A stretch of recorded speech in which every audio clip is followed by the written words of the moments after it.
If you've seen enough anime throughout your life, I am certain that you've made this statement at some point on some of the worlds that you've seen. Damn, how I would like to live there. And if you were to ask me to suggest or even ask yourself of all the worlds in anime, which one would you like to live in or which one gets first preference, then I would look no further than the world of Dragon Ball for a multitude of reasons, but I'm going to be giving you 3, and the last one being the most massive beyond these 2 and Super Saiyan. Number 1. It is a world that exists in the past and in the future, with some parts of the world being home to dinosaurs and most belonging to an advanced civilization of human beings and flying cars. Number 2. Every species is superpowered, whether human or Saiyan or Namekian, whatever you choose to get isekai'd into, you're almost guaranteed to have some form of supernatural ability that can be trained into something truly devastating.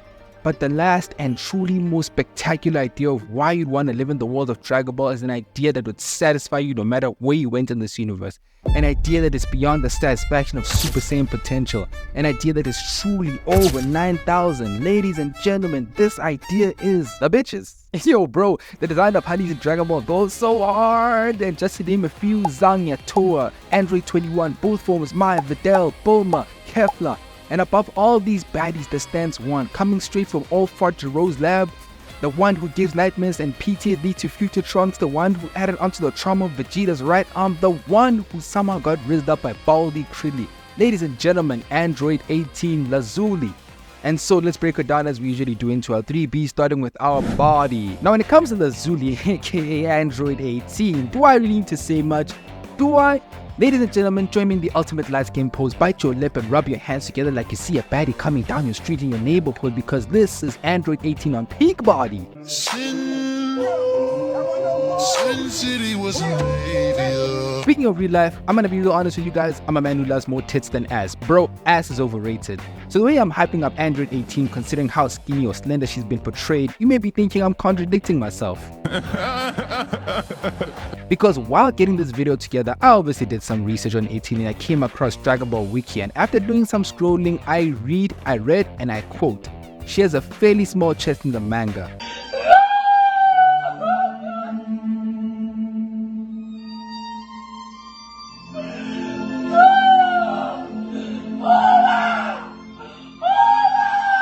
While in the anime, her chest is implied to be large. Yes. So I went onto YouTube and looked for a scene that proves this right, and it was during an episode where the gang was looking for Dragon Balls, and they crashed, and oh boy Roshi landed smack dab in the middle of them honkers. Man, he was buried in there. Yo, check the excuse. Thank you so much. My head almost hit the wall. I think you may have saved my life. I was thrown viciously, just like this. You hear that, ladies and gentlemen? Titties save lives, titty life matters. But if you're not convinced, then check this out. So at some point in the future timeline, Android 18 is doing what she does best, trying on fits and then taking the fits without paying like a true baddie. And the store clerk is complimenting the hell out of her because obviously he's like shitting his pants, and he's scared and everything. And I mean, I can't judge him. Even outside the fear, girl looks hot. But what gets me the most is the fact that amidst all this fear, he still has the liver to tell her she got a fine figure. You have a fabulous figure. Bro, what? And if you think I'm still in the wrong, check as she walks out, homie turns around, caught red-handed. We saw you looking at yacht. You're about to feel what farm out the shotgun felt, boy. Death. But yeah, she got a good face, easy eyes, and a cool hairstyle. Body, she got 9 out of 10. Right, let's jump right into brains. And I just gotta say this. Of all the bags Krillin has fumbled in his life, including his own life, when it comes to Android 18, it's not just the curve, the titties, and the fine face. Homie bagged the whole businesswoman. Don't believe me? Check this out. First, let me preface by saying that one of the core business skills that you gotta have is negotiation. And what happens next is like one of them get-rich-quick schemes, but it actually works. So Android 18 is in a match against Hercule during the Majin Buu saga, and I mean, it's obviously going to be a one-sided fight. So Hercule tries charging, but she teleports behind him and gets him in this headlock, and whatever the fuck this man made, dog. Mind you, this is someone's father, but anyway, she starts talking in his ear and he is whipped. Fuck, who else hated when women do this shit just to get their way? But she's softening him up and says she would let him win for 20 million zenny. Bro, let's say 20 million zenny is the equivalent of 20 million US dollars or 20 million South African rands. Man, I would go up to Elon Musk and ask him to build me a sex android. Beg your pardon? I beg your pardon? Back to the point. She nails her point even more, knowing that he monetizes the hell out of his adoring public and takes the love of his daughter very seriously. Look at the desperation in his face. Man's eyeballs are stressed the fuck out. Them shit's about to pop out of his head. He's leaking from his nose. Man, wipe that shit off, bro. But the deal is struck and she throws herself back, and Hercule enters recovery mode and starts throwing every punch that, of course, isn't going to do jack shit, because she's the one that's actually leading this dance, telling him how to do this smoothly.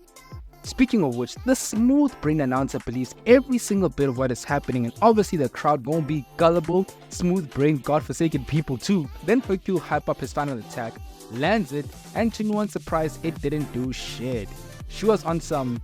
Are you telling me that that's the best you could come up with? Yo, out of context, imagine your girl telling you this after giving her strokes. I beg your pardon. Anyway, that's an 8.5. Any hunt that can help with getting the bag is a hunt worth being with. And finally into the badassery or bad badass. Now there are a lot of moments where Android 18 shines in Dragon Ball, from her alternative future self being the death of future Gohan, from when she entered the world tournament at the beginning of the Majin Buu saga and scared everyone into shitting their pants for a test of strength, and all her battles and teamwork in the Tournament of Power, and even more that I probably didn't mention. But there is one battle that will never leave our minds. Bro, this is the kind of fight that will make you rethink your career in fighting. It is this battle that was truly a humbling one, a true put the fries in the bag moment of all of anime.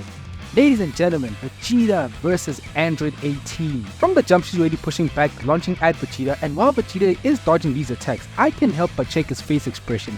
And he's already on some, yo, what the fuck is this? But then he starts pushing back and re-enters cocky mode again on some, hey yo bitch, reduce, reuse, recycle, is your ass when I'm done with it, turn you into a toaster or a washing machine. And so they head on to the highway, and as you can see, she is playing Vegeta like you wouldn't believe on some, catch me if you can, monkey on a brain.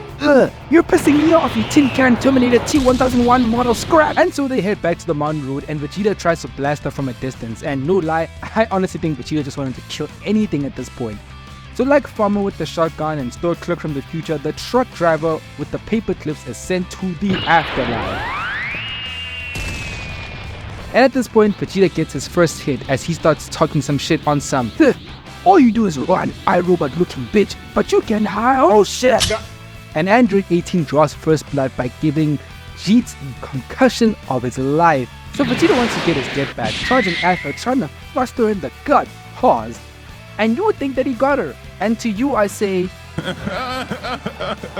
because you hear Vegeta grunting because she need him in the gut. Girl basically played the Uno reverse card on him, and she disrespectfully holds him up by the chin with a finger and